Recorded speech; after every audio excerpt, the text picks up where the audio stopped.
Welcome to the Gloves Are Off Overtime Edition. I'm Moses Woldu. I'm pleased to be joined by Greg Buchanan, my co-host. Hey, Moses. And Brett Morton, of course, your Hockey Alberta referee, helping us out here at NewCap as well whenever you can. Thank you for joining us as well. Thank you for having me. All right, let's get to those questions we didn't get to. And you guys know, when it comes to media, you're going to have to talk to people even when you're not in the greatest of moods.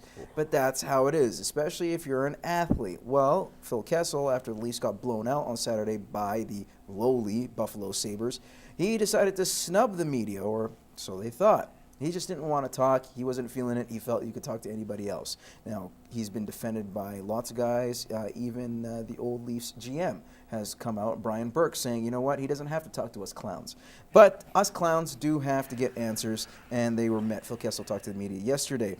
But do you feel that he went too far by not talking to the media after that 6-2 loss? Or did he have a point in saying, you know what, guys, you don't necessarily have to talk to me. It's not like a head coach. You know what? Toronto is a different market in the National Hockey League. You have some markets where you might have 2 or 3 microphones in your face after a game, after practices. In Toronto, oh my, like after practice, if Phil Kessel stubs his toe going to the locker room, it's front page news and the newspapers there. It's ridiculous, and it's a fishbowl, and I feel sorry for Phil because he's not a very media friendly kind of guy. And yeah, you know what, you probably should have done the interviews. But at the same time, what's going to change your post-game story if you don't get one interview? There's another 17, 18 guys in that locker room that you can talk to. Why does it have to be Phil that night?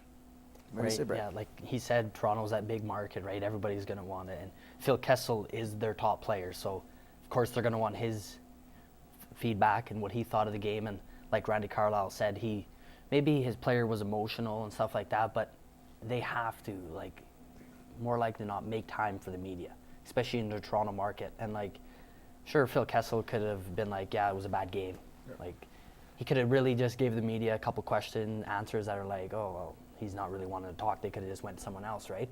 I kind of think he maybe should have gave him a couple, 1, 2, 3 words, give them the hint that he doesn't want to talk, and then he's leave him alone. Yeah, and I understand. Like, I've been on both sides, and there's some days the mic's in front of your face, you just lost a game, and you get the dumbest questions from these guys. I'm sorry.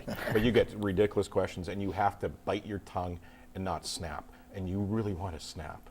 But you have to play the political game, say the cliche answers, and get the heck out. All right, guys, let's move on to baseball. Giancarlo Stanton, I know we briefly mentioned this on the show for a trivia question. 13 years, $325 million. That's a lot of zeros there, my friends. Is he worth it?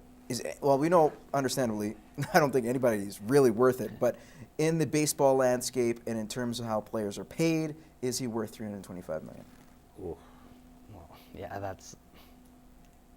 he's making, the thing about baseball, they have no salary cap, so you can pay him anything, really. But who are they going to bring around him now? If you just gave somebody $325 million, you got to give him a supporting cast. He's really hard to afford that. He probably makes more than the whole team now. He's actually worth more, his entire contract, than what the team was worth. Like, what? It's just, it's insane. Like, really, and you sit back, and then, how many years ago did we have when you have a strike in baseball?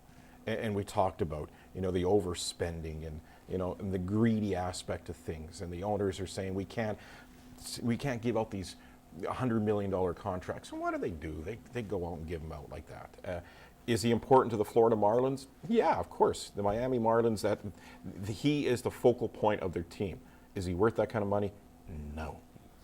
All right, guys, let's move on to the Atlanta Braves and St. Louis Cardinals making a trade, of course, with the situation the Cardinals were put in after the passing of their outfielder. They decided to pick up Jason Hayward in the deal. Who wins this trade, guys? Do the Braves, because I know they need to clean house, but they got a pretty decent pitcher, or do the Cardinals, because they got a perennial all-star and a very good outfielder? I think the Cardinals, in my opinion. They got Jason Hayward. He really hasn't lived up to his full potential yet. He's won 2 Gold Gloves, but I think it's kind of a bittersweet story, right, with the passing of Oscar Tavares, like you stated. But he's going to be a good help in that outfield. And then they got Joey Walden, who can come in 8th, 7th inning, shut the door down for Trevor Rosenthal. But I think the Cardinals won this trade. They may have gotten rid of a pitcher who's going to be good in the meantime coming up. But right now, I think the Cardinals are the winners of that trade. Yeah, I see the Cardinals probably winning that trade. I think they get a great player in return. You know, they lose a great player, unfortunately. But their Cardinals are a funny team because they're a team that kind of waits in the weeds throughout the season. Then come September and October, they turn it on, and look where they are in the postseason. And it happens again and again in St. Louis. All right. Yes or no questions to this.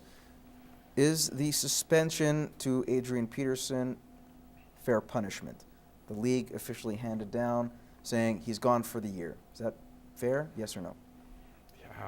It's a different situation than every other situation we've dealt with in the NFL, and he did his time in court.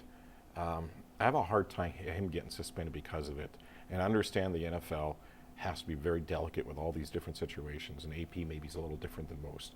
But you know, I like to see him play, but it's not going to happen until next season. So, You think it's fair? So no? No, I don't think it's fair. What do you say, Brett? I don't think either. Like you said, he's been through the courts and all that, and he's kind of already had his own punishment. Why further punish him more? I just don't think it's fair. I give you an inch, you guys take the mile. See, I ask for yes or no, you give me the whole thing. But that's why we brought you here in the first place. Greg, as always, Thanks, thank you. Moses.